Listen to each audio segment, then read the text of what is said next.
الحمد لله نحمده ونستعينه ونستغفره ونؤمن به ونتوكل عليه ونعوذ بالله من شرور أنفسنا من يهده الله فلا مضل له ومن يضلله فلا هادي له ونشهد أن لا إله إلا الله وحده لا شريك له ونشهد أن محمدًا عبده ورسوله أما بعد فأعوذ بالله من الشيطان الرجيم بسم الله الرحمن الرحيم يا أيها الذين آمنوا صلوا عليه وسلموا تسليما اللهم صل على سيدنا ونبينا شفيعنا وحبيبنا ومولانا محمد صلى الله عليه وعلى آله وأصحابه وبارك وسلم اللهم صل على سيدنا ونبينا شفيعنا وحبيبنا ومولانا محمد صلى الله عليه وعلى آله وأصحابه وبارك وسلم اللهم صل على سيدنا ونبينا شفيعنا وحبيبنا ومولانا محمد صلى الله عليه وعلى آله وأصحابه وبارك وسلم أعوذ بالله من الشيطان الرجيم بسم الله الرحمن الرحيم ألف لام ميم ذلك الكتاب لا ريب فيه هدى للمتقين الذين يؤمنون بالغيب صدق الله العلي العظيم দূরের শব্দ আর মাঠের ভিতরের শব্দ এক রকমের রাখেন। দূরেরটা খুব বেশি আওয়াজ আর মাঠের কম আওয়াজ, সমস্যা। দূর এবং মাঝখানের শব্দ এক রকমের রাখেন। আল্লাহ পাক রব্বুল আলামিন তবে লাখ কোটি শুকরিয়া আদায় করতেছি। মহান রব্বুল আলামিন আপনাকে আমাকে বৃষ্টি বর্ষার মধ্যেও সুন্দর পরিবেশে দ্বীনি মজলিসে বেহেশতির বাগানে ওলামায়ে কেরাম জাকিরিন শাকিরিন সাদিকিন অনেক আল্লাহর খাস বান্দারা এই মজলিসে আছে, যাদের সঙ্গে আমাদের জীবনের একটা সময় আল্লাহ রাব্বুল আলামিন কাটাবার সুযোগ করে দিয়েছেন। শুকরিয়া তান বলি আলহামদুলিল্লাহ। আব্বাজান দাদাজান চরমনের জমিনে ঘুমাই আছে। আব্বাজান বলতেন দ্বীনি মাহফিলে প্রথম থেকে শেষ পর্যন্ত থাইকা বাড়ি বিদায় হয়ে চলে গেলে আমলনামার মধ্যে কম পক্ষে 50 লক্ষ নেকি এর কম জমা হতেই পারে না। নিয়াত যাদের সহি, আল্লাহকে রাজি খুশির উদ্দেশ্যে যারা আসছেন, রব্বুল আলামিন লক্ষ লক্ষ নেকি আমলনামায় দান করবে।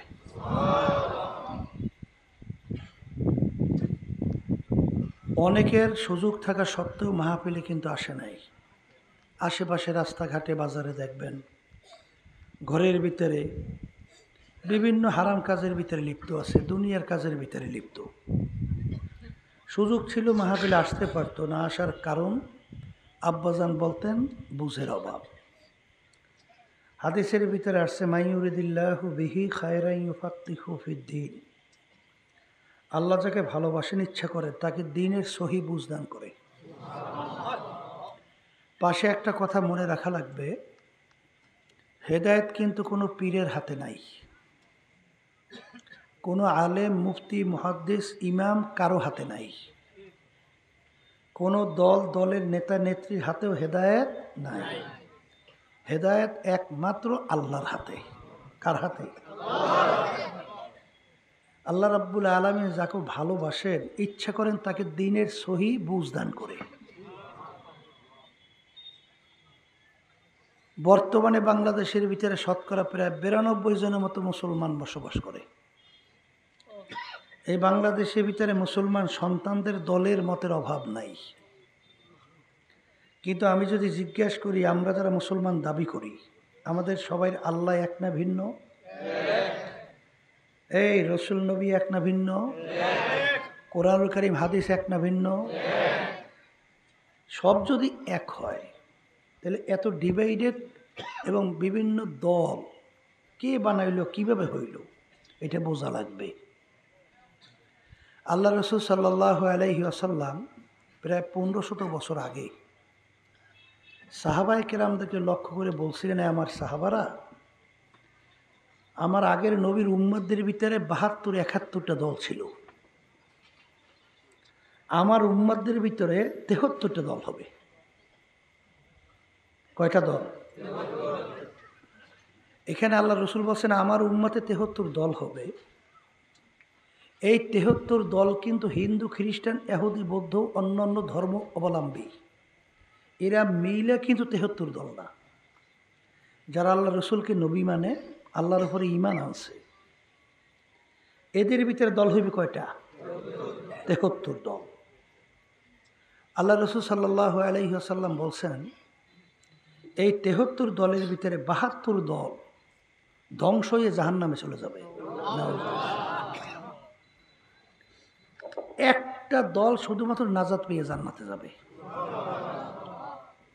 এই কথাটা কিন্তু আমি বলি নাই, মিশকাত শরীফে হাদিসে আসছে, তিরমিজি শরীফে হাদিসে আসছে, সহিহ হাদিস। তা আল্লাহ রসুল সাল্লাল্লাহু আলাইহি ওয়াসাল্লামের উম্মতে 73 দল হবে না কোনো সন্দেহ আছে? কথা বলেন, হবে? হবে হবে, কোনো সন্দেহ নাই। এর ভিতরে 72 দল ধ্বংসপ্রাপ্ত হইয়া জাহান্নামে যাবে, তাতে কোনো সন্দেহ আছে? একটা দল শুধু নাজাত পেয়ে জান্নাতে যাবে। সাহাবায়ে কেরাম প্রশ্ন করছিলেন আল্লাহ রসুল সাল্লাল্লাহু আলাইহি ওয়াসাল্লাম, একটা দল যদি নাজাত পেয়ে জান্নাতে যায় সেই দলটার পরিচয় কি? কোন দলটা জান্নাতে যাবে? আল্লাহ রসুল সাল্লাল্লাহু আলাইহি ওয়াসাল্লাম পরিষ্কার হাদিসের ভিতরে পরিচয় দিয়েছেন, মা আনা আলাইহি ওয়া আসহাবি, আমি এবং আমার সাহাবারা। বলেন, আমি এবং আমার যেই পথ, যেই মত, যেই নীতি, যেই আদর্শ, যেই সূরা, যেই সিরাত, যেই আকীদার মধ্যে আছি, কিয়ামত পর্যন্ত যারাই এই নিয়মে থাকবে তারাই নাজাত পেয়ে জান্নাতে যাবে। এখন আমার ভাইদেরকে বলবো, পর্দা আলে মা বোনরা যারা শুনতেছেন, যদি জাহান্নাম থেকে বাঁচতে চাই, বেহেশতে যাইতে চাই, তাহলে আমাদের কিন্তু অনুসরণ সাহাবায়ে কেরামদের করা লাগবে। জোরে বলেন, কথা ঠিক কিনা? এক শ্রেণী বর্তমানে কিন্তু আছে সাহাবায়ে কেরামদের সমালোচনা করে, নাউজুবিল্লাহ কোন, আমার নামও কিন্তু ইসলাম দেয়। আমি আমার বাজানদেরকে বলবো, আওয়ামী লীগ যারা করে, তাদের দলীয় নেতারা যদি কোনো অন্যায় করে, আওয়ামী লীগের লোকরা কি করে? মাইক নিয়ে প্রচার করে? আর একটু আসতে কর না, ওইটাকে গোপনে ডাইকে রাখে, কেউ যেন না জানে। বিএনপি যারা করে, তাদের নেতারা কোনো অন্যায় করলে দায়িত্ব কর্তব্য কি মাইক নিয়ে প্রচার করা, না ডাইকে রাখে? আচ্ছা, তা এইটা প্রচার করবে কারা? শত্রুরা। জোরে কোন কারা? আচ্ছা, সাহাবায়ে কেরাম আমাদের মুরব্বী না?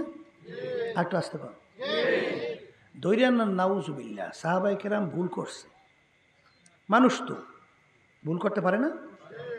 এই নবীরা ছাড়া কোনো মাসুম কেউ আছে? হ্যাঁ, তাহলে সাহাবায়ে কেরামদের ভুল ত্রুটি থাকতেই তো পারে। আর গুনাহগার ছাড়া কোনো মানুষ আছে? আল্লাহ রাসূল সাল্লাল্লাহু আলাইহি ওয়াসাল্লাম কি বলছেন? কুল্লুকুম খত্তাউন, তোমরা সবাই গুনাহগার। গুনাহগার ছাড়া কেউ নাই, আছে? আচ্ছা, ধৈর্য নেন নাউজুবিল্লাহ, সাহাবায়ে কেরামরা ভুল করছে। আমরা যারা মুসলমান, আমাদের দায়িত্ব কর্তব্য কি? ওইটা কি মাইক নিয়ে প্রচার করে না রাইখে রাখা? প্রচার করবে কারা? আর একটু আস্তে কর।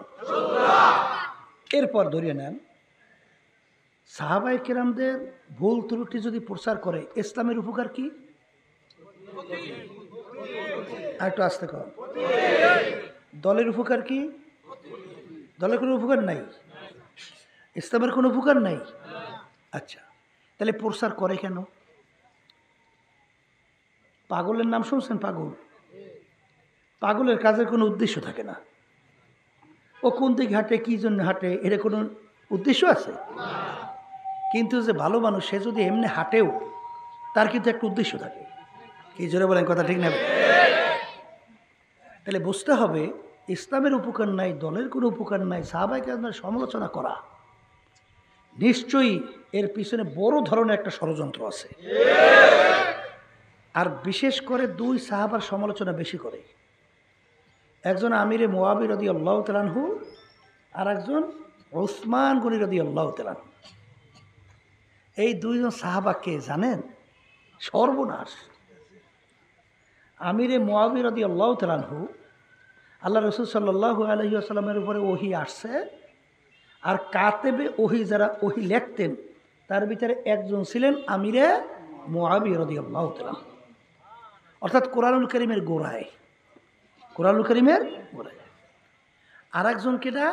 ওসমান গনি রাদিয়াল্লাহু তাআলা। সে কে? ওসমান গনি রাদিয়াল্লাহু তাআলা আনহু কোরআনুল কারীম বিক্ষিপ্ত অবস্থায় ছিল। ওসমান গনি রাদিয়াল্লাহু তাআলা আনহু কোরআনুল কারীমকে জমা করছে। তাহলে কোরআনুল কারীমের দুই গোড়ায় দুই সাহাবা, কথা ঠিক নেবে? ঠিক। ওসমান গনি রাদিয়াল্লাহু তাআলা আনহু কে? আল্লাহ রাসূল সাল্লাল্লাহু আলাইহি ওয়াসাল্লামের জামাতা, ঠিক না? তার এক মেয়েকে বিবাহ দিছিল। তিনি ইন্তেকাল করার পরে আল্লাহ রাসূল সাল্লাল্লাহু আলাইহি ওয়াসাল্লাম তার আর এক মেয়েকে বিবাহ দিয়েছে। এই জন্য তাকে বলা হয় জিন নূরাইন, দুই নূরের অধিকারী, কথা ঠিক না? ঠিক। এরপরে ওসমান গনি রাদিয়াল্লাহু তাআলা আনহু কে? আল্লাহ রাসূল সাল্লাল্লাহু আলাইহি ওয়াসাল্লাম বলছেন, বেহেশতের ভিতরে সবাই একজন দোস্ত থাকবে, সঙ্গী থাকবে, বন্ধু থাকবে। রফিকি ফিল জান্নাতি ওসমান, আমার সঙ্গী হবে বেহেশতের ভিতরে ওসমান গনি। সুবহানাল্লাহ। এখন দুই সাহাবার সমালোচনা বেশি করে। কোরআনুল কারীমের দুই গোড়ায় দুইজন, একজন কাতেবে ওহী আর একজন কোরআনুল কারীম জমা করছে। আচ্ছা, এই দুইজন যদি বলতে বলতে খারাপ প্রমাণ করা যায়, এক পর্যায়ে বলবে যে কোরআনুল কারীমে ঠিক না, কোরআনুল কারীমে এই দুষ্ট লোকেরা তাদের মত ঢুকিয়ে দিয়েছে। নাউজুবিল্লাহ মিন যালিক। দুষ্ট লোকের কাম কি? দুষ্টামি না ভালো কাজ করা? আর একটু আসতে কর। তাহলে লোক দুইটা ভালো ছিল না, তাদের মাধ্যমে কোরআনুল কারীম আমাদের কাছে আসছে। তাহলে লোক দুইটা যেহেতু ভালো ছিল না, তাহলে দুষ্ট লোকের কাজ হলো দুষ্টামি। তাহলে ওরা তাদের মত দুষ্টামি কোরআনুল কারীমের ভিতরে ঢুকিয়ে দিচ্ছে। নাউজুবিল্লাহ।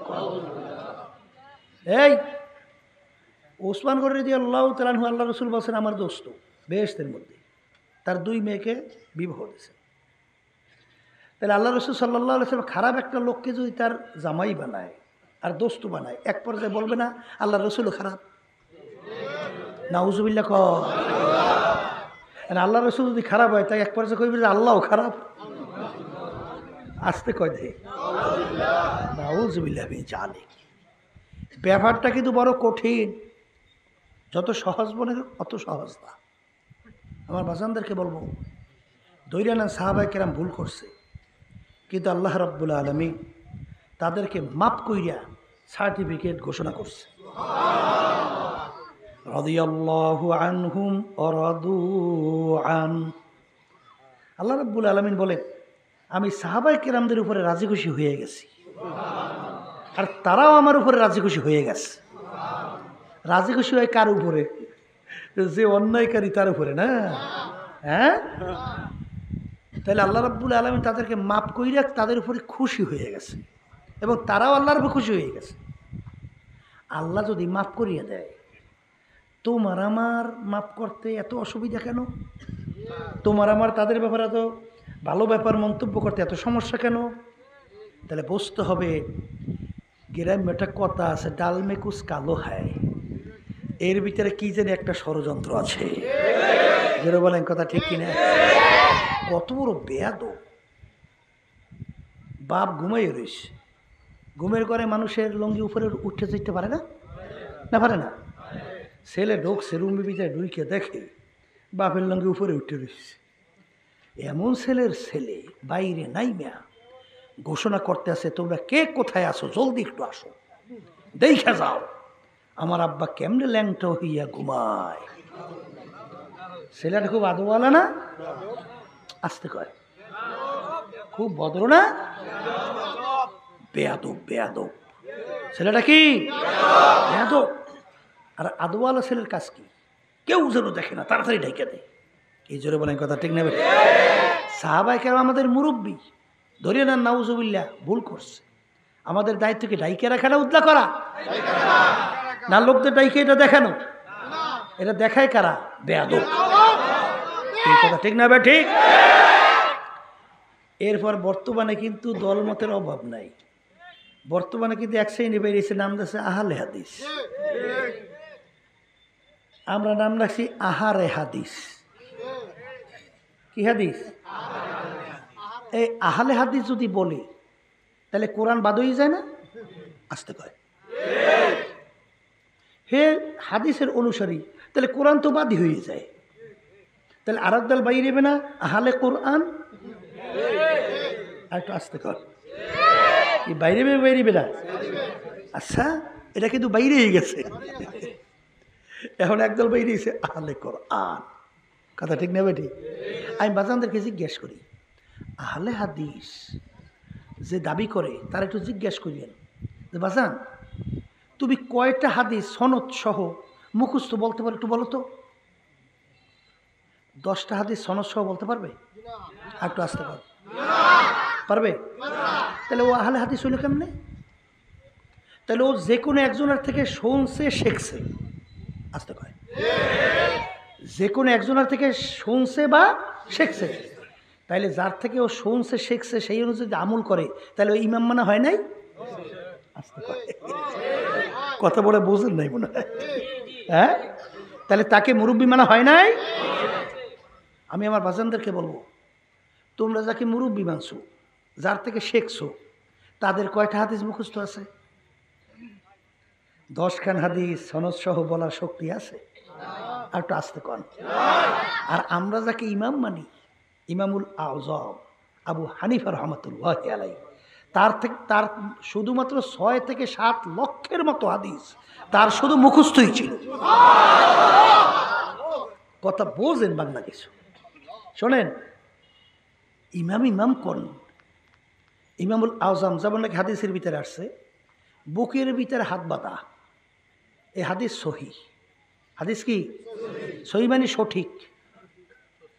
আবার নাভির নিচে হাত বাঁধা, এটাও হাদিস কি সহি, এটাও সঠিক। আচ্ছা, এখন আপনি 2 হাদিসের আমল কেমনে করবেন নামাজের মধ্যে? একবার নাভির নিচে হাত বাঁধবেন, আর একবার কি এরকম নামাজ পড়বেন না? 2 হাদিস তো সহি, এখন নামাজ পড়বেন কেমনে? হাত বাঁধার হাদিসও তো বুকে আছে, আছে না? আবার নাভির নিচে হাত বাঁধার হাদিসও আছে। এখন আপনি আমল করবেন কেমনে? এইটা সমাধানের জন্য ইমাম লাগবে। আসতে কয় কি লাগবে? ইমাম লাগবে।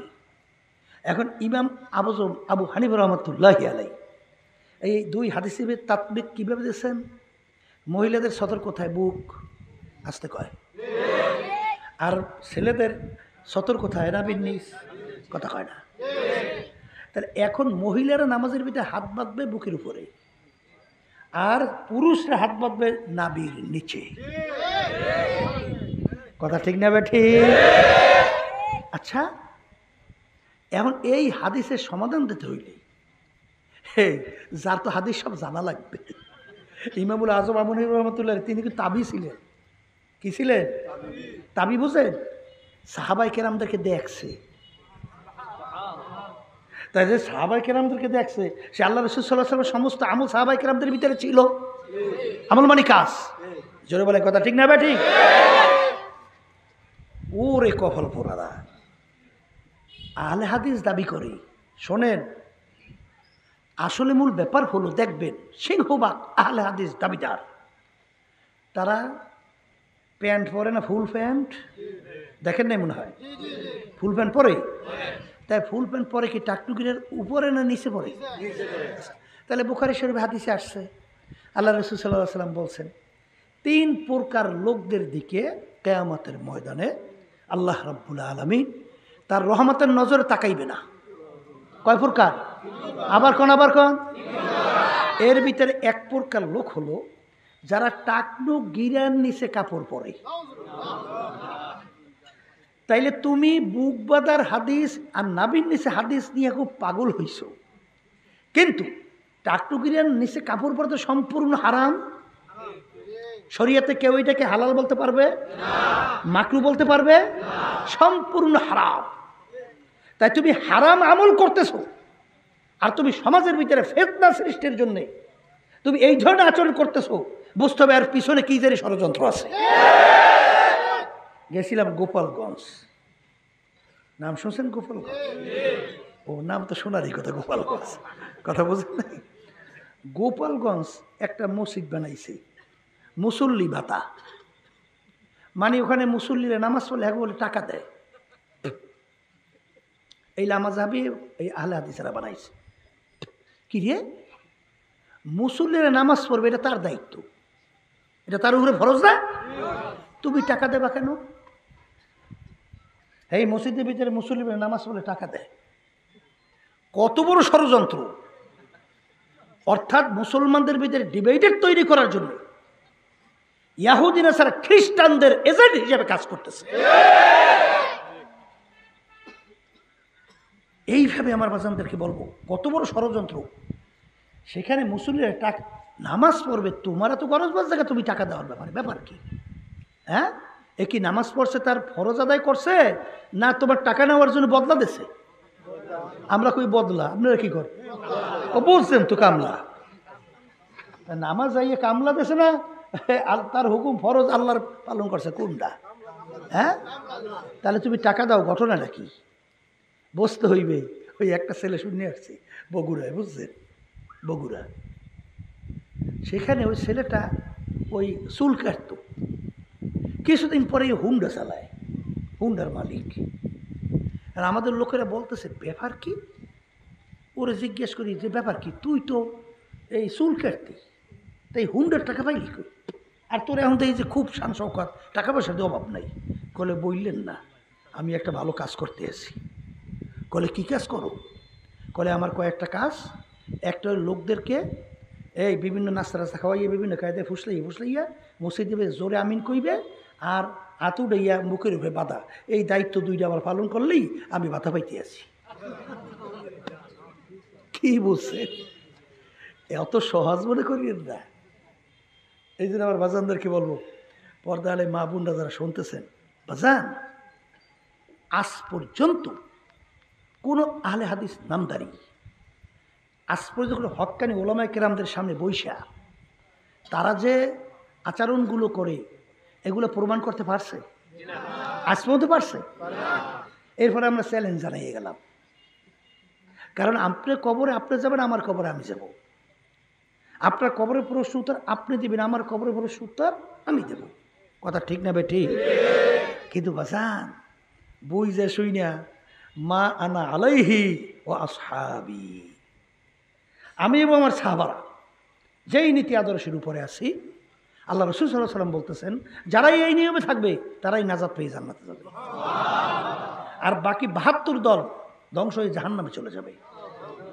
একদল বর্তমানে বের হইছে, এই বাবার কাছে যায়, বাবার ওখানে পর্দা নাই, মহিলা পুরুষ একত্রিত হইয়া বেপর্দা অবস্থায় যাওয়া আসা করে। আপনাদের জানা আছে তো? আমাদের কিন্তু জানা আছে। কথা ঠিক না ঠিক? এরপর বাবার সামনে যাইবার হাত জোর করে, আবার নাউজুবিল্লাহ মাথা উন্নত করে, নাউজুবিল্লাহ সেজদাও দেয়। নাউজুবিল্লাহ বলেন। আমি আমার বাজানদেরকে বলি, আবার বাবা বের রয়েছে বিশ্ব কুতুব, দাঁড়িয়ে নেই, কি নেই? আর একটু আসতে কর। আচ্ছা, ১.৫ লক্ষের কাছাকাছি সাহাবায়ে কেরামদের সংখ্যা, একজন সাহাবী বের করতে পারবেন এক মুষ্টির উপরে দাড়ি ছাড়ছে বা কামাইছে? তাইলে যে নাকি দাড়ি নাই সে নবীর প্রতিনিধি নায়েব কিভাবে হয়? এটা হইতে পারে? এটা জোরে বলে। সে তো নবীর আদর্শটা প্রচার করবে, তার ভিতরে যদি নবীর আদর্শ না থাকে সেইটা প্রচার করবে কিভাবে? সম্ভব? শোনেন, আল্লাহ রাসূল সাল্লাল্লাহু আলাইহি ওয়াসাল্লামের সামনে সাহাবায়ে কেরাম হাত জোড় করছেন, মাথা নত করছেন, সেজদা দিয়েছেন, এরকম কোন হাদিসে সাহাবায়ে কেরামদের আমল আছে? আমরা দেখি নাই, শুনি নাই, পড়ি নাই, আর কোনোদিন শুনিও নাই। আপনারা দেখেও শুনে থাকেন, দেখে থাকেন, আল্লাহ রাসূল আমাদেরকে দেখাই দেন, আমরা পাই নাই। কি কথা কয় না? তাইলে আমি বাজানদেরকে বলবো, একটা উটনি একদিন আল্লাহ রাসূল সাল্লাল্লাহু আলাইহি ওয়াসাল্লামের সামনে সেজদায় বসছে। উটনি, সাহাবায়ে কেরাম বলতেছেন, হে আল্লাহ রাসূল সাল্লাল্লাহু আলাইহি ওয়াসাল্লাম, উটনি আপনাকে সেজদা করছে, আমরাও আপনাকে সেজদা করতে চাই।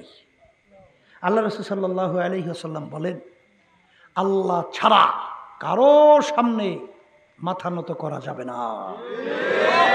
পরিষ্কার হাদিস। কথা ঠিক না বে ঠিক?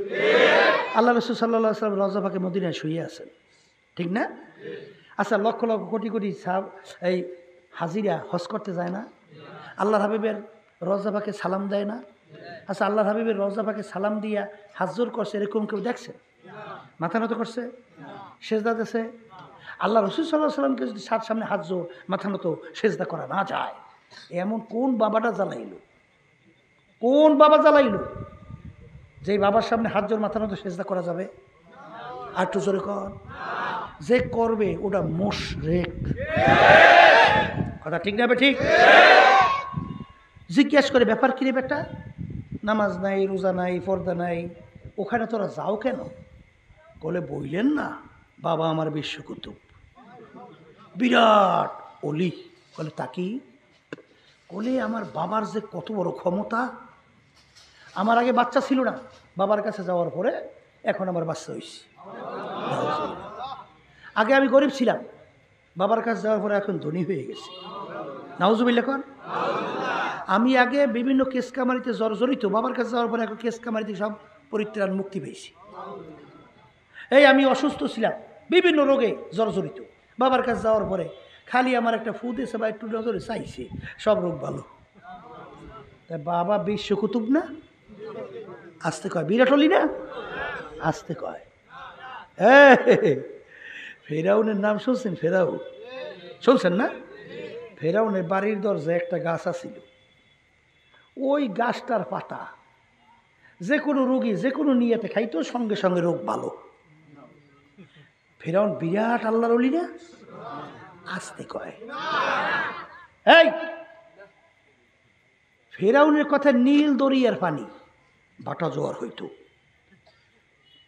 নীল দরিয়ার পাশে যাইয়ে বলতো, হ্যাঁ নীল নদীর পানি জোয়ার হ, জোয়ার হয়ে যেত। নীল নদীর পানি বাটা হ, বাটা হয়ে যেত। বিরাট আল্লাহর ওলি না? কি বলে, নদীর পানি তার কথা শোনে, বিরাট আল্লাহর ওলি না? চাঁদপুর, চাঁদপুর নাম শুনছে? চাঁদপুর একটা জেলা, সেখানে আছে ল্যাংটা বাবা। কি বাবা? ল্যাংটা বাবা মরিয়ে কবরে গেছে, হাজার হাজার মানুষ লাইন সে লাইন দলে দলে যায়। তা আমি গেছি ওই এলাকায়, ওসি সাহেব আমার সাথে দুপুরে খানা খাইতে আসে। জিজ্ঞেস করি, ওসি সাহেব ওখানে কি হয়?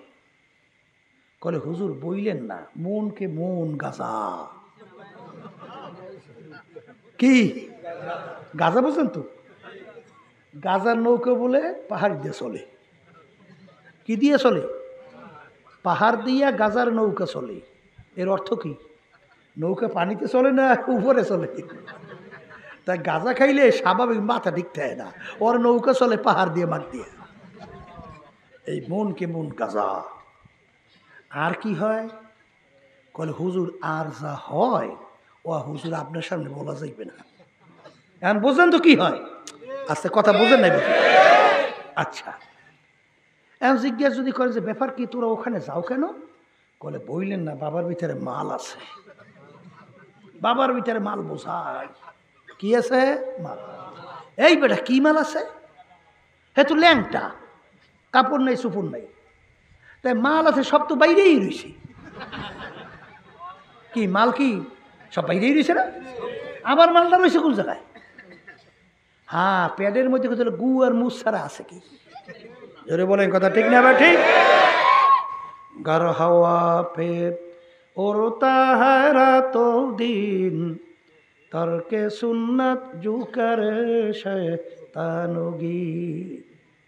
একটা মানুষ হাওয়ার উপর দিয়ে উইরা যায়, পানির উপর দিয়ে চট চট কইরা হাইটা যায়। ওর ভিতরে যদি সুন্নাত না থাকে, ও আল্লাহর অলি তো দূরের কথা, ও একটা শয়তানের সাগরে। কি সাগরে? আমাদের এই তরিকার মুরব্বীর ভিতরে একজন আব্দুল কুদ্দুস গাঙ্গুহি রহমাতুল্লাহি আলাইহি, কথা বুঝছেন? তার জমানার মধ্যে এক হিন্দু সাধক এমন সাধনা করছে, ইচ্ছা করলে অস্তিত্ব বিলীন হইয়া পানি হয়ে যায়, ইচ্ছা করলে অস্তিত্ব বিলীন হইয়া বাতাস হইয়া উড়িয়া যায়। কি বিরাট ব্যাপার স্যাপার না? এই যে কোনো রোগী চোখের দিকে শরীরের দিকে তাকালেন সঙ্গে সব রোগ ভালো। এইটা দেখা মানুষ শিকল দিয়েও বাইন্দে রাখা যায়? সব ছোট সে দলে তলে সব ইমান হারা হইতেছে। আব্দুল কুদ্দুস গাঙ্গুহি রহমাতুল্লাহি আলাইহি তিনি চিন্তা করলেন, সর্বনাশ, মানুষ তো সব বেঈমান হয়ে যেতেছে। তিনি চলে গেছেন ওই সাধকের ওই জায়গায়। যাইয়া দেখে সাধক ওখানে নাই। তো ওখানে লোকজনকে জিজ্ঞাসা করে, ভাই এখানে যে সাধক সে কোথায় গেছে? তো লোকেরা বলতেছে, হুজুর সাধক ওই যে ঘরটা দেখেন না, ওই ঘরটার মধ্যে আছে। কলে ঘরটার জালনা দরজা কোথায়? কলে হুজুর ঘরে কোনো জালনা দরজা নাই। কথা সাধক ওই ঘরের ভিতরে ঢোকে কিভাবে? কলে হুজুর বাতাস হইয়া সে ওই সেদুর দিয়ে ঢোকে, বাতাস হইয়া সেদুর দিয়ে বের হয়। কলে তাই? কলে হ্যাঁ। হুজুর আল্লাহর কুদরত, তিনিও সাধনার বলে তিনিও বাতাস হয়ে গেছে। বাতাস হইয়া তিনি ওই সিরদুর দিয়ে ঢুকছে, ঢুইকে সাধকের পাশে বসছে। এখন সাধক চিন্তা করছে, এ তো যেই সেই লেখ হবে না, এখানে তো যে সে আসতে পারে নাই। জিজ্ঞাসা করে, হুজুর আপনি কে? কলে আমি আব্দুল কুদ্দুস গাঙ্গুহি। কলে হুজুর বুঝতে পারছি, আপনি স্যার এখানে কেউ আসতেও পারতো না। এখন হুজুর বলতেছে, সাধক তুই সাধনা করে পাইছো কি? কলে হুজুর আমি ইচ্ছা করে পানি হইতে পারি, বাতাস হইতে পারি। কলে একটু পানি হয়ে দেখা। সাধক তো সাধনার বলে কি হয়ে গেছে? পানি হয়ে গেছে। হুজুরের পকেটে রুমাল উঠাইয়ে পানিতে ভিজে এই পাশে রাখছে। হুজুর সাধক অস্তিত্ব আসার পরে এখন সাধক বলতেছে, হুজুর আপনি সাধনা করে কি পাইছেন? কলে আমিও তোর মতো পানি হইতে পারি। কলে হুজুর একটু দেখাবেন না? কলে দেখাবো, শর্ত একটা আছে। কলে তুই যখন পানি হয়েছিলি তখন তোর পানির ভিতরে রুমাল ভিজে এই পাশে রাখছি, আর আমি যখন পানি হব আমার পানির ভিতরে একটু রুমাল ভিজেই রাখিস। তাই হুজুর সাধনার বলে পানি হয়ে গেছে, রুমাল ভিজেই পানি রাখছে, মানে রুমাল পানির মধ্যে ভিজেই যায়। হুজুর অস্তিত্বে আসার পরে এখন জিজ্ঞাসা করে, সাধক তোর রুমাল কোনটা, আমার রুমাল কোনটা? কলে হুজুর আপনারটাই আমারটাই। কলে তোর রুমাল একটু ঘেরান নিয়ে দেখতো। ঘেরান নিয়ে দেখে এর সে দুর্গন্ধ দ্বিতীয়ত দুনিয়াতে আর নমুনা নাই। কলে আমার রুমালটা একটু ঘেরান নিয়ে দেয়। ঘেরান নিয়ে দেখে এর সে সুঘ্রাণ দ্বিতীয় আর দুনিয়াতে নাই। কলে হুজুর ব্যাপারটা তো কিছু বুঝলাম না। কলে ব্যাপার এতটুকুই। কলে তা কি? কলেজ দুনিয়ায় থাকা অবস্থায় শয়তানের পথে শয়তানের পদ্ধতিতে কেউ যদি সাধনা করে তাহলে দুনিয়া ব্যতিক্রম ধর্মী অনেক কিছু তার থেকে প্রকাশ পায়। আর আল্লাহর পথেও যদি কেউ সাধনা করে আল্লাহ কবুল করলে আল্লাহ রাব্বুল আলামিন তাকেও ব্যতিক্রম অনেক কিছু দান করে। তাহলে শয়তানের পথে কেউ যদি সাধনা করে তার পরিণাম ফল হইল দুর্গন্ধ জায়গা জাহান্নাম, তার প্রমাণ হলো তোর এই দুর্গন্ধযুক্ত রুমাল। আর আল্লাহ যদি আমাকে কবুল করে ঈমান অবস্থায় যদি আমি যাইতে পারি তাহলে আল্লাহ যদি কবুল করেন তার আমার শেষ পরিণাম হলো সুগন্ধি জায়গা বেহেশত, তার প্রমাণ হলো আমার এই সুগন্ধিযুক্ত রুমাল। তখন সাধক বলতেছে, হুজুর আপনাকে কালিমা পড়াই মুসলমান বানাই দেন। আমার বাজানদেরকে বলো, পর্দা আলে মা বোনদেরকে বলো, ভালো করে বুঝে পা বাড়াতে হবে, কারণ আল্লাহ রসুলকে বিশ্বাস করেন না। আর একটু আসতে কর, তার কথা বিশ্বাস করেন না। তাহলে আল্লাহ রসুল কি বলছেন, আমার উম্মতের ভিতর দল, আর একটু আসতে কর, আল্লাহ রসুলের উম্মতের দল হইবে কয়টা? এর ভিতরে ধ্বংস হইয়া জাহান্নামী কয় দল? কয়টা দল নাজাত পেয়ে জান্নাতি? আল্লাহ রসুল সাল্লাল্লাহু আলাইহি ওয়াসাল্লাম কি পরিচয়? মান আলাইহি, আমি এবং আমার সাহাবায়ে কেরাম যেই নীতি আদর্শ সূরা সিরাত আকীদায় আছি, যারাই থাকবে তারাই জান্নাতি। এখন যারা বেহেশতে যাইতে চান, আমি বাজানদেরকে বলবো, পর্দালে মা বোনরা যারা শুনতেছেন, দেখেন আপনার আমল, আপনার কাজ সাহাবায়ে কেরামদের কাজের সঙ্গে মেলে কিনা। যদি মেলে জান্নাতি, আর যদি না মেলে জাহান্নামী। আমার উপরে রাগ করছেন? আর আসতে কর। আমি বাজানদেরকে বলবো, কবরে যদি যাই কেউ পরিচয় দেন আমি সরউনাইয়ের মুরিদ, মাপ পাইবেন না? আর একটু আসতে কর, পাইবেন? আচ্ছা, যদি কেউ পরিচয় দেন আমি ফুরফুরা, জৈনপুর, সারসিনার মুরিদ, মাপ পাইবেন? তাহলে আমি আটরশি, রাজারবাগ, দেওয়ানবাগ, সুরেশ্বর, চন্দ্রপাড়ার মুরিদ, মাপ পাইবেন? তাহলে আমি মাইজবান্ডার, তাও মাপ পাইবেন না। তাইলে আমি বিএনপির লোক, এইটা করে মাপ পাওয়া যাইতে পারে। আচ্ছা, তো এইটাও পাওয়া যাইল না, তাইলে মনে হয় যে আমি আওয়ামী লীগের লোক। এইটা বললে হয়তো বা কবরে একটা ধরা কাছা ঘুষে ঘুষি একটা বোঝা পড়া ফেরেস্তা লাগে, হইতে পারে। আছে? এই আমি বড় বংশের, আমি ফির, আমি মুফতি, আমি মুহাদ্দিস, আমি ইমাম, আমি অমুক জমিদার, আমি অমুক টমুক সমুক, আমি অমুক পাণ্ডিত, আমি অমুক ডক্টর, এইসব পরিচয় কবরে চলবে? আর একটু আসতে কর। কবরে প্রশ্ন কয়টা? জোরে বলেন। তিনটা। কয়টা? এই এটা কি পীরের জন্য ভিন্ন, না মুরিদের জন্য ভিন্ন, না সবার জন্য এক? পীরের জন্য তিনটা, মুরিদের জন্য তিনটা, ধনীর জন্য তিনটা, গরিবের জন্য তিনটা। কি কি? এক নম্বর মান রব্বুকা, দুই নম্বর প্রশ্ন ওয়ামা দীনুকা, তিন নম্বর প্রশ্ন ওয়ামান নাবিয়ুকা। এই তিন প্রশ্নের ভিতরে কোথায়ও কি পাইছেন যে তুমি তো চরমনাইর কিনা? আসতে কর। তুমি জামাতের লোক কিনা? তুমি আহলে হাদিস লামাজাবি কিনা? তুমি ফুরফুরা, সারসিনা, জৈনপুর, অমুক টমুক কিনা? আসতে কয়। এই তা তুমি বিএনপি কিনা, আওয়ামী লীগ কিনা? তুমি বড় বংশের না ছোট বংশের কিনা? এই তিন প্রশ্নের মধ্যে আছে? যদি নাই থাকে তাহলে যারা মরবেন, কবরে যাবেন, সাবধান হইয়া সতর্ক হইয়া কবরে যাইয়ে। কারণ আল্লাহ রাসূল সাল্লাল্লাহু আলাইহি ওয়াসাল্লাম দুনিয়ায় থাকা অবস্থায় তার কলিজার টুকরা সন্তান ফাতেমা রাদিয়াল্লাহু তাআলা আনহা তাকে ইঙ্গিত করে বলছিলেন, ইয়া ফাতেমা তুয়ান ইজি নাফসাকে মিনান নার, হে ফাতেমা, দুনিয়ায় থাকা অবস্থায় নিজে আমল করো, জাহান্নামের আগুন থেকে বাঁচো, এরপরে অন্ধকার কবরে যাইয়া শো। ও ফাতেমা, কবরে যদি এই পরিচয় দাও আমি আখিরি জামানার নবীর মেয়ে। আল্লাহ রাসূল সাল্লাল্লাহু আলাইহি ওয়াসাল্লাম বলেন, ফাতেমারে কবরে এই পরিচয় কোনো কাজ হবে না। এ কবরের যাত্রীরা, আল্লাহর বান্দারা, পর্দার আড়ালের মা বোনেরা, আল্লাহ রাসূল সাল্লাল্লাহু আলাইহি ওয়াসাল্লাম যদি তার মা মেয়ের ব্যাপারে কবরে কোনো নাজাতের গ্যারান্টি দিতে না পারে, বাজান এমন আর কেউ নাই যে তোমাকে আমাকে নাজাত করে জান্নাতের ব্যবস্থা করতে পারবে। জোরে বলো পারবে, জোরে বলো পারবে, জোরে বলো না পারবে না।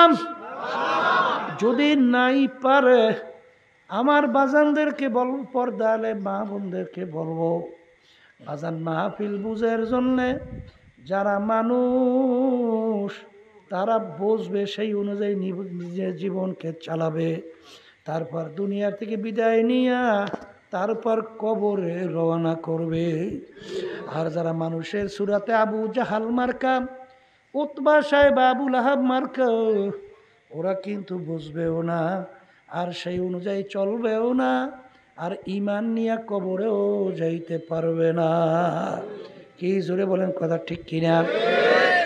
বাজান বুঝের জন্য আমি সর্বপ্রথম আপনাদের সামনে কোরআনুল কারীমের শুরুর আয়াত তেলাওয়াত করছিলাম। যারা মানুষ তারা বুঝবে, চিন্তাও করবে। দুনিয়া সৃষ্টির পরে বাজানে এমন কোনো বই পুস্তক দুনিয়ার ভিতরে দেখা যায় না, এমন কোনো লেখক তার লেখনীর ভিতরে পাওয়া যায় না যেই লেখক তার লেখনীতে চ্যালেঞ্জ করতে পারছে আমার লেখার ভিতরে কোনো ভুল নাই। পারছে? জোরে কন, পারছে? এমন কোনো বৈজ্ঞানিক নাই যেই বৈজ্ঞানিক চ্যালেঞ্জ দিয়ে বলতে পারছে আমার আবিষ্কারে কোনো ভুল নাই। পারছে? এমন কোনো দার্শনিক নাই যেই দার্শনিক চ্যালেঞ্জ করে বলছে আমার দর্শনের ভিতরে কোনো ভুল নাই। বাজানে এমন তামাম দুনিয়ার কোনো ডাক্তার বলেন, যা কিছু বলেন, কেউ চ্যালেঞ্জ করতে পারে নাই আমার এই আবিষ্কারে কোনো ভুল নাই। কিন্তু কোরআনুল কারীম নাযিল হলো আল্লাহ রসুলের উপরে। আল্লাহ রসুল সাল্লাল্লাহু আলাইহি ওয়াসাল্লাম মায়ের পেটে থাকা অবস্থায় আল্লাহ রাব্বুল আলামিন তার আব্বাকে দুনিয়া থেকে নিয়ে গেছিল।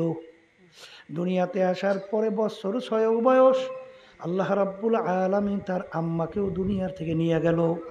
6 বছরের বাচ্চা, বাপ হারা, মা হারা, দুনিয়ার কোনো শিক্ষকের কাছে পড়ার কোনো সুযোগ আল্লাহর হাবিব পায় নাই। পায় নাই মানে কি? আল্লাহ দেয় নাই। কি? আল্লাহ দেয় নাই। কারণ আল্লাহ রসুল বলছেন বুইস্তু মুআল্লিমান, আল্লাহ রাব্বুল আলামিন আমাকে ওস্তাদ হিসেবে পাঠাইছে। কি হিসেবে? তাই ওস্তাদ হিসেবে আসলে তার আবার ছাত্র কেনা। কি জোরে বলে কথা ঠিক না বে ঠিক? এ দুনিয়াদার পাগল, যারা দুনিয়ার পাগল হইছ, বাজান মাঝে মাঝে একটু চক্ষু বন্ধ করো, নিরিবিলি একটু মোরাকাবা করো, তারপর দুনিয়া থেকে বিদায় নিয়ে কবরে রওনা করো। কারণ দুনিয়ার কাজে কেউ যদি 5 বার ঠগো, আবার ওই কাজের ভিতরে চেষ্টা করলে জিতবার কিন্তু আশা করা যায়। কিন্তু এ কবরের যাত্রীরা একবার যদি কেউ কবরে যাইয়া ঠইগা বসো, আর দ্বিতীয়বার দুনিয়াতে আইসা আপিল কইরা জিতবার কিন্তু আর আশা নাই। জোরে কেউ আছে? এ দুনিয়াদার পাগল আমার বাবারা, কোন দুনিয়ার পাগল হইরা কোন ক্ষমতার পিছনে পড়লা, কোন সম্পদের পিছনে পড়লা। মাঝে মাঝে একটু চক্ষু বন্ধ করো, মাঝে মাঝে একটু মুরাকাবা করো, তারপর বাজান তৈরি হইয়া কবরে রওনা করো। এ দুনিয়াদার পাগল আমার বাবারা, কোন দুনিয়ার পিছনে পড়ছিলা? তামাম দুনিয়ার মোট 4 জন লোক তামাম দুনিয়ার রাজত্ব করলো। এর ভিতরে 2 জন মুসলমান, 2 জন অন্য জাতি। 2 জন মুসলমানের ভিতরে একজন বাদশাহ সেকান্দার বা ইস্কান্দার বাদশাহ। বাজান তিনি ইন্তেকালের আগে ওসিয়াত করছিল, আমার মৌতের পরে আমাকে গোসল করাইয়া, কাপড় পরাইয়া, খাটের ভিতরে উঠাইয়া, 2 হাত একটু বাহিরে রাইখা শহরটাকে ঘুরাইয়া তারপর আমাকে দাফন কইরো, জানাজা পড়াইয়া। তিনি দুনিয়া থেকে বিদায় হওয়ার পরে বাজান গোসল করাইয়া, কাপড় পরাইয়া, খাটের ভিতরে উঠাইয়া, হাত 2টা বাহিরে রাইখা শহর ঘুরায়। যারা বোঝে না তারা বলে, দেখছ আজীবন বাদশাহ আমাদের থেকে খাজনা এবং ট্যাক্স নিল, এখন মরার পরেও কেমন হাত পাইতে আছে, মনে হয় খাজনা এবং ট্যাক্স চায়। বিজ্ঞ আলেমরা বলে, ও বোকারা, তোমরা তো বোঝো নাই, বাদশাহ সিকান্দার ইন্তেকালের আগে ওসিয়াত করছিল আমার মরার পরে হাত বাহিরে রেখে ঘুরাইয়া দাফন করার জন্যে। তিনি তামাম দুনিয়ার মানুষকে বুঝাতে চায়, ও তামাম দুনিয়ার মানুষেরা, আমি বাদশাহ সিকান্দারের মতো এত বড় বাদশাহ মনে হয় দ্বিতীয় আর কেউ হইতে পারবে না। তামাম দুনিয়ার বাদশাহী করলাম, কিন্তু আমি যখন কবরে রওনা করলাম,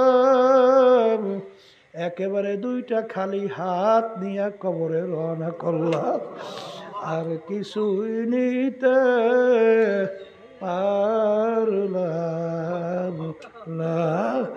এ দুনিয়াদার পাগল আমার বাবারা, একটু মাঝে মাঝে একটু চক্ষু বন্ধ করে একটু মুরাকাবা করো। এ দুনিয়াদার পাগল, বাংলাদেশের বড় ধনীর ভিতরে একজন ধনী যমুনা গ্রুপের মালিক করোনা ভাইরাসে আক্রান্ত হইয়া মারা গেল। তিনি যখন শ্বাস টানতে ছাড়তে পারে না, ডাক্তারকে ডাক দিয়া বলে, ডাক্তার, তুমি যদি আমার শ্বাস টানা ছাড়ার ব্যবস্থা করতে পারো, কাগজ কলম নিয়ে আসো, আমার সমস্ত সম্পদ তোমাকে লেখা দেব।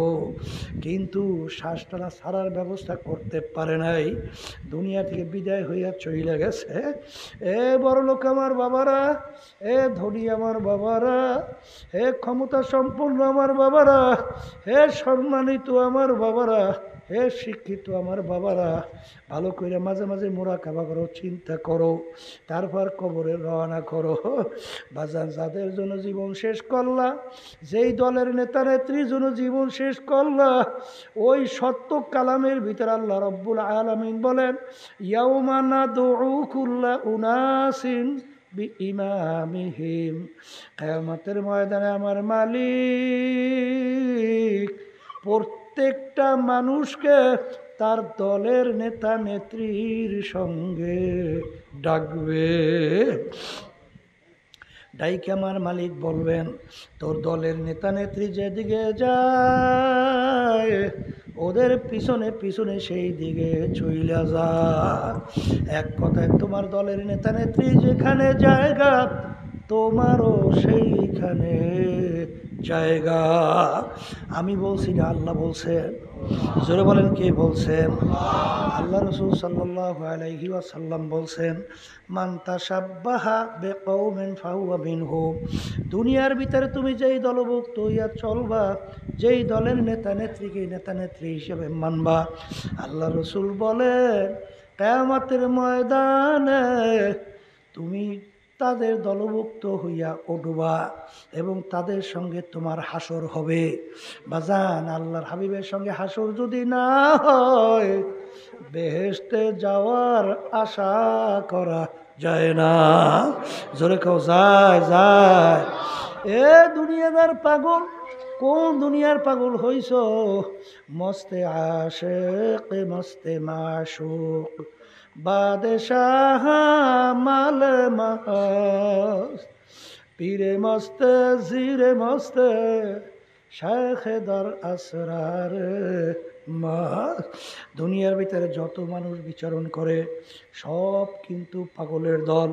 বাজান, কেউ বা পীর হওয়ার জন্যে পাগল, কেউ বা ইমাম হওয়ার জন্যে পাগল, কেউ বা মুফতি হওয়ার জন্যে পাগল, কেউ বা মুহাদ্দিস হওয়ার জন্যে পাগল, কেউ বা মেম্বার হওয়ার জন্যে পাগল, কেউ বা চেয়ারম্যান হওয়ার জন্যে পাগল, কেউ বা এমপি হওয়ার জন্যে পাগল, কেউ বা মন্ত্রী হওয়ার জন্যে পাগল, কেউ বা বেশি ধনী হওয়ার জন্য বাড়ি করার জন্যে পাগল, কেউ বা সুন্দরী মেয়ে বিবাহ করার জন্যে পাগল, কেউ বা গাড়ি কেনার জন্যে পাগল। আর একদল মানুষ দুনিয়ায় বিচরণ করে, তারাও কিন্তু একদল পাগল, তারা কিন্তু আমার মাওলার পাগল। এ দুনিয়াদার পাগল, একটু মাঝে মাঝে চক্ষু বন্ধ করো, মুরাকাবা করো, কোন দুনিয়ার পাগলামিতে পড়ছো বাজার? আল্লাহ, কোন দুনিয়ার পাগলামিতে পড়ছো বাজার? সাদ্দাত মাওলার সঙ্গে চ্যালেঞ্জ করলো, দুনিয়ায় ওর বেহেশত তৈরি করলো, আমার মালিকের সঙ্গে চ্যালেঞ্জ কইরা বেহেশত কমপ্লিট দেখার জন্য গেল। দলে বলে যখন গেল, দেখে বেহেশতের দরজায় এক বুড়া দাঁড়াইয়া আছে। আরে সাদ্দাত বুড়া দেখে মেজাজ গরম, এই বুড়াটা কে, এখানে কিভাবে আসলো? বুড়া ডাক দিয়ে বলে, সাদ্দাত রে, আমি আজরাইল আসছি তোর জান কবজ করার জন্য। যখন শুনলো আজরাইল আসছে জান কবজ করার জন্য, শরীরের ভিতর থর থর করে কম্পন শুরু হয়ে গেল। ভাই আজরাইল, বড় শখ করে বেহেশত তৈরি করছি, একটা নজর দেখার সুযোগ দাও। আজরাইল সালাম বলো, ওরে খবির, দুনিয়ার ভিতরে আমার মালিক তোকে স্বাধীনতা দিছিল, কেন তোকে পরীক্ষার হলে পরীক্ষা দেওয়ার জন্য। দুনিয়ার ভিতরে ছাত্রছাত্রী পরীক্ষার হলে পরীক্ষা দেয়, 3 ঘন্টা স্বাধীনতা আছে না নাই? প্রশ্ন দেওয়া হয়, লেখার জন্য পত্র দেওয়া হয়। নিরিবিলি সময় সে যদি প্রশ্নের উত্তর ঠিক মতো না দিয়া যা মনে করে তাহলে কাগজ বইরা রাখে। যখন ফলাফল বের হয় ছাত্রছাত্রী ফেল। জোরে বলেন কথা ঠিক না বেঠিক? ঠিক বাজান, আমাকে তোমাকে আমার মালিক বানাইছেন দুনিয়ায়, কেন পাঠাইছেন? আল্লাহু আকবার। লিয়াবলুয়াকুম আইয়ুকুম আহসানু আমালা। আমার মালিক বলেন তোদেরকে পরীক্ষা করার জন্যে। বাজান, পরীক্ষা দেওয়ার জন্যে, পরীক্ষা দেওয়ার জন্যে স্বাধীনতা দরকার আছে না নাই? এই জন্য রব্বুল আলামিন কোরআনুল কারীমের ভিতরে বলেন, আমহিল হুম রুয়াইদা, আমি তোদেরকে স্বাধীনতা দান করলাম। কেন? পরীক্ষার হলে পরীক্ষা দেওয়ার জন্যে।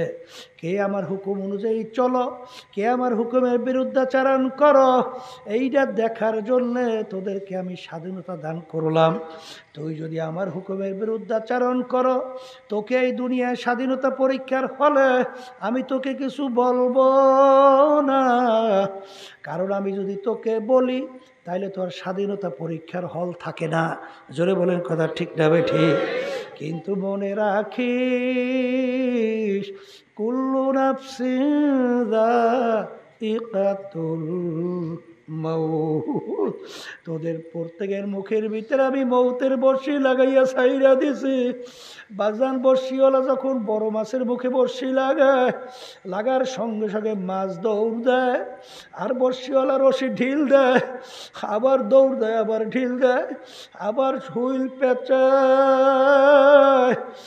আর মাছ কেমন জানি বলতেছে, ও বর্ষিওয়ালা, তোমার থেকে আমি ছুঁইটা চইলে আসছি।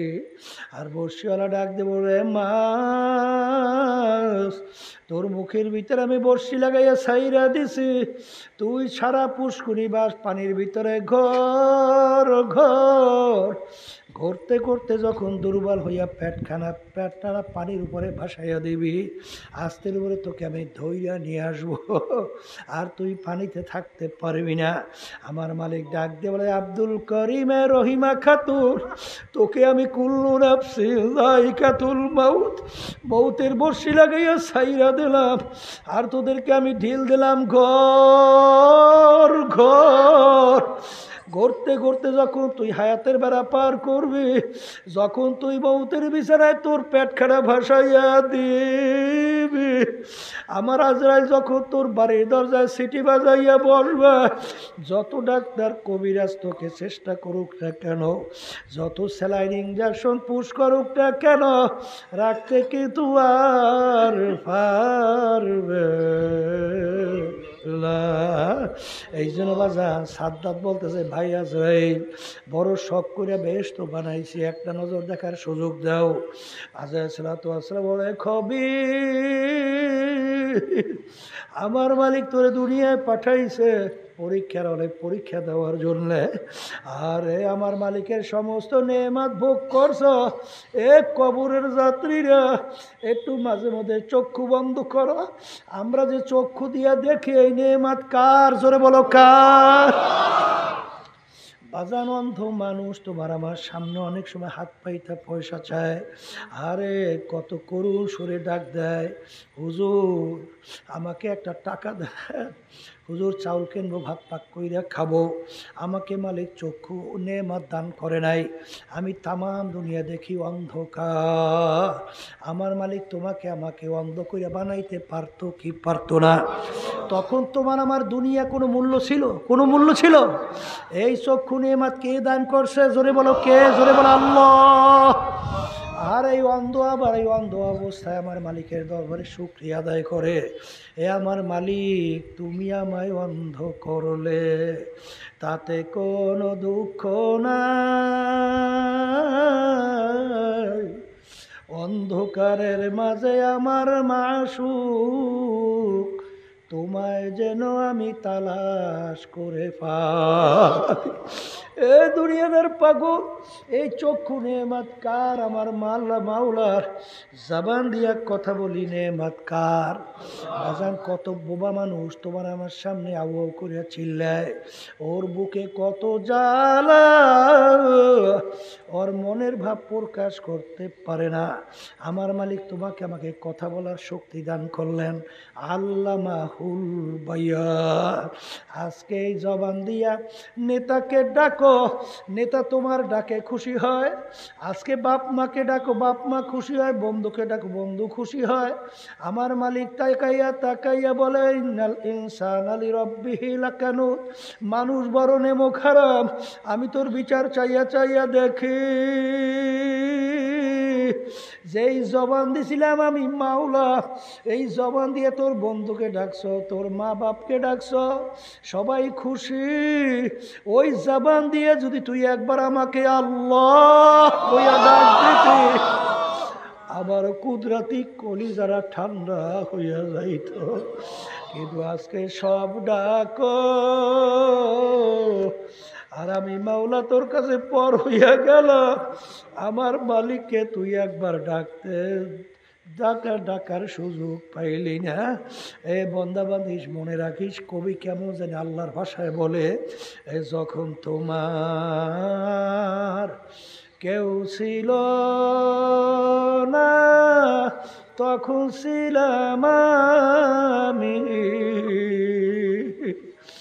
এখন তোমার সব হয়েছে পর হয়েছি আমি। হে বন্দাবান্দি মনে রাখিস, আবার যখন তোমার কেউ রবে না তখন রব আমি, আমার কাছে আসতে হবে যতই ভাবো তুমি। হে দুনিয়াদার পাগল, আমি যখন আমার মায়ের পেটে ছিলাম, তখন ওই মায়ের পেটের ভিতরে দুনিয়ার কে তোমার আপন ছিল? জোরে বলো কে? জোরে বলো কে? না তোমার বন্ধু, না তোমার দলের নেতা নেত্রী। আজকে দুনিয়া দলের নেতা নেত্রী বন্ধু চিনল, আর আমার মালিক যদি ইচ্ছা করত, তোমার আমার মায়ের গর্ভের ভিতরে আমাদের গন্ধ করে বানাইতে পারতো কি পারতো না? আরে ল্যাংরা খুঁড়া করে বানাইতে পারতো কি পারতো না? আমার মালিক তোমাকে আমাকে ফি আহসানি তাকওয়িম, কত সুন্দর সুরাতের একটা মানুষ তৈরি করলো। এই নেয়ামত কার? এই জোরে বলো কার? আরে কত বড় লোক আমাদের কাছে সন্তানদেরকে নিয়ে আসে, বাপের চোখ দিয়া পায় নাই বাইয়া বাইয়া পড়ে, আর বলে হুজুর এই সন্তানটার জন্য একটু দোয়া করেন। ওদিকে বাপে কান্দে, ব্যাপার কি? বলে হুজুর আমার মালিক ওকে প্রতিবন্ধী বানাইছে। বাপের আফসোস, বাজার আমার মালিক তোমাকে আমাকে প্রতিবন্ধী বানাইতে পারতো কি পারতো না? তোমাকে আমাকে আমার মালিক এত সুন্দর ব্রেন দান করলো, এই নেয়ামত কার? এ জোরে বলো কার? কার? এ কপাল পোড়ারা একটু চিন্তা কইরা দেখ, দুনিয়ায় যাহা কিছু আমরা ব্যবহার করে বাইচে আছি সব নেয়ামত কার? আবার জোরে বলো কার? আসাইল ডাক দিয়ে বলে, ওরে খবিস, আমার মালিকের সমস্ত নেয়ামত ভোগ করি আমার মালিককে তুই চেনো নাই। আমার মালিকের সঙ্গে চ্যালেঞ্জ কইরা বেহেশত বানাইছ। আমার মালিক হুকুম দেছে, ইযা জাআ আজালুহুম লা ইস্তাখিরুনা সাআতাও ওয়ালা ইয়াস্তাকদিমুন। ওরে খবিস, তোর হায়াতের বেড়া শেষ। আমার মালিকের হুকুম হয়েছে তোকে ধৈর্য নেওয়ার জন্য, 1 সেকেন্ড আগে পরে হবে না। এই কথা বইলা যখন রুহুটাকে খপ কইরা টান দিয়া ধইরা নিয়ে গেল, সাদ্দাদের ধরটা জমিনে পইরা রইল, আর ক্ষমতা নাই। এই জন্য আমার ভাইদেরকে বলবো, পর্দারে মা বোনদেরকে বলবো, মনে করছেন আমরা হুজুররা কিছু বুঝি না। বাজান বইজা শুই নাই কিন্তু টুপি মাথায় রাখছি, বুইজা শুই নাই কিন্তু দাড়ি রাখছি, বুইজা শুই নাই কিন্তু লম্বা জামা গায়ে দিছি, বুইজা শুই নাই আল্লাহর ফজলে পর্দা করি, বুইজা শুই নাই কিন্তু হারাম হালাল তমিজ পার্থক্য করিয়া খাই চলি, বুইজা শুই নাই কিন্তু সুন্নাত তরিকার উপরে চলি। কারণ ভালো করে চিন্তা ভাবনা কইরা দেখছি, কোরআনুল কারীম কিন্তু সত্য। আর ওই কোরআনুল কারীমের ভিতরে আমার মালিক বেনমাজি যারা ঠিক মতো 5 ওয়াক্ত নামাজ পড়ে না, বেপরদায় যারা চলে তাদের ব্যাপারে, হারামখোর যারা হারাম হালাল তমিজ পার্থক্য করে খায় না চলে না, মিথ্যাবাজ যারা মিথ্যা বলে জুলুম করে, আর এক কথায় রোজা ঠিক মতো রাখে না, ধনী হয়েছে হজ যাকাত আদায় করে না, এক কথায় আমার মালিকের হুকুম অনুযায়ী চলে না, ভালো করে যাই না রাখি। কোরআনুল কারীমের ভিতরে আমার মাওলাদের ব্যাপারে যে আযাব ও গজবের ঘোষণা দিয়েছে, এই 1 সেকেন্ডে আযাব সহ্য করার শক্তি দুনিয়ার কোনো মানুষের নাই। এই আল্লাহর বান্দারা এরপর কত ঘটনা আমার মাওলা বাংলাদেশেও দেখায়। গত সবরে আমি কুড়িগ্রাম থেকে আসছি, চরমনের একজন মুজাহিদ ছিল, অনেকে ঘুঘু মুন্সি কইয়া ডাকতো, আসলে তার নাম ছিল বশির উদ্দিন মুন্সি। বাজান তিনি দুনিয়ার থেকে বিদায় নিয়ে কবরে যাওয়ার পরে 32 বছর পরে নদীর ভাঙ্গলে যখন তার কবর ভাঙ্গা গেল, কাপনের কাপড় সহ লাশ তাজা বের হইয়া আসে। বাজান অনেক জাতীয় পত্রিকায় ছবি সহ দিয়ে দিছিল, অনেকে দেখছেন না? বাজান কিছুদিন আগেও সেই কবর আমি জিয়ারত করে আসছি। বাজান রে, যত ঘটনা, মাঝে মাঝে কবরের কাপড়ের কাপড় সহ তাজা দেখা যায়, নেককার পরহেজগার আল্লাহওয়ালা সারা দেখা যায় না। আবার কত কবরে আযাব দেখা যায়, কত কবরে সাপ দেখা যায়, কত কবরে নাফরমানের চেহারা শুয়ারের চেহারা হইয়া ফুইয়া যায়, কত নাফরমানের জিহ্বাটা টাইনা বিস্থল পর্যন্ত ঝুলাইয়া রাখছে। যত দুর্ঘটনা মাঝে মাঝে কবরে দেখা যায়, বেনমাজি হারামখোর সুদখোর ঘুষখোর জুলুমবাজ সারা কিন্তু দেখা যায় না। এই জন্য আমার ভাইদেরকে বলবো, পর্দা আলে মা বোনদেরকে বলবো, বাজান দুনিয়া কিন্তু শান্তির জায়গা না, আর দুনিয়া দারুল মেহনে ওয়াল বালা, বালা মুসিবতের জায়গা, কষ্ট ক্লেশের জায়গা। এখানে কেউ শান্তি তালাশ করলে কেউ কোনোদিন পায় নাই, কেউ কোনোদিন পাবে না। এই গরম, এই ঠান্ডা, এই শত্রু মৃত্যুর কোনো অভাব নাই, এই রোগ ব্যাধির কোনো শেষ নাই। ছেলে কথা শোনে না, মেয়ে কথা শোনে না, স্ত্রী কথা মানে না, স্বামী কথা মানে না, এরকম অশান্তির জায়গা দুনিয়া বলতে বলতে ঘোষণা হইয়া গেল অমুকে আর দুনিয়াতে নাই। আর এমন একটা ভাবে একবার যদি দুনিয়ার থেকে বিদায় নিয়ে কবরে যাও, আর কোনো দিন ফেরত আসা যায় না। আর দুনিয়া মাজরাতুল আখিরা, এই দুনিয়াতুল আখিরাতের সম্বল ফসল কামাই করার জায়গা। এই জন্য আমার বাজানদেরকে বলবো, পর্দা আলে মা বোনরা যারা শুনতেছেন, এই যে চরমনায়ের তরিকা শোনেন, এই তরিকার নাম হলো সিস্তিয়া সাবিরিয়া তরিকা। বাজান এই তরিকার 5টা ঔষধ আল্লাহর কুতুবের আপনার আমার জন্য রেখে গেছেন, কোরআন এবং হাদিসের ভিতর থেকে বাইসা। আমার দাদাজান চ্যালেঞ্জ কইরা বলতেন, আব্বাজানের মুখে শুনছি, ঠিক মতো একটু পালন করে দেখো, আল্লাহর রহমতের উপরে ভরসা কইরা বলতে পারি, শয়তান এবং নাফস তোমাদেরকে আল্লাহর ফজল ও করমে গুনার কাজের কাছেও নিতে পারবে না। লক্ষ লক্ষ মানুষ এই ঔষধ পরীক্ষা করিয়া দেখছে, যার আগে নামাজ ভালো লাগতো না, এখন আল্লাহর ফজলে হুশ থাকতে জীবন থাকতে নামাজ ছাড়ে না। আছে না নাই? জোরে কেউ আছে না নাই? আগে চোখের ভিতরে পানি ছিল না, এখন আল্লাহর ফজল করমে জোর করিয়া ঠেকাইয়া চোখে পানি রাখতে পারে না। আছে না নাই? আগে জুলুম মিথ্যার ভিতরে জর্জরিত ছিল, বাজান হারামের ভিতরে লিপ্ত ছিল, এখন আল্লাহর ফজল করমে ওগুলা ছাইরা দেশে। আছে না নাই? এই জন্য আমার বাজানদেরকে বলবো, কোনো দলাদলি বুঝি না। যদি চরমনের তরিকা ভালো না লাগে, যে কোনো এক সহি তরিকায় সঠিক তরিকায় যাও। সাহাবায়ে কেরামদের নমুনা, তাদের আমল অনুযায়ী যেই সহি তরিকাগুলা চলে, সেই তরিকার সাথে সেই রাস্তার সাথে তাদের সম্পর্ক রাখো। রাইখে আমার মাওলার পাগল হও, আমার মালিকের হুকুম মানো, আল্লাহর হাবিবের তরিকা অনুযায়ী চলো। চোখে পানি নিয়ে কলম নরম কইরা দুনিয়ার থেকে বিদায় নিয়ে তারপর ঈমান নিয়ে কবরে যাও। আল্লাহুম্মা আমিন। এই ঘরের মেয়ে লোকেরা হাত উঠাও, গুনার কথা মনে করো, দুই চোখের পানি ফালাইয়া কান্দো, আর মাওলার কাছে মাপ চাও।